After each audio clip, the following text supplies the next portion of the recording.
ഇത് നമ്മൾ ആണുങ്ങൾ തമ്മിൽ തീർക്കേണ്ട കാര്യമാണ്, അല്ലേ? നീ അത് ചെയ്യില്ല എന്നറിയാം.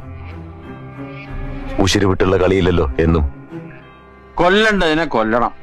ദയ വിചാരിച്ചു വിട്ടാൽ അത് പിന്നെ അതിലും അനർത്ഥം ഉണ്ടാക്കും. ദ്രോഹം ഉണ്ടാക്കുന്ന സൈസാണെന്ന് വന്നാൽ തരം കിട്ടുമ്പോ കൊല്ലണം. അതാ മലയിലെ നിയമം. എന്താ വാല, തെറ്റുണ്ടോ? കൊല്ലണം.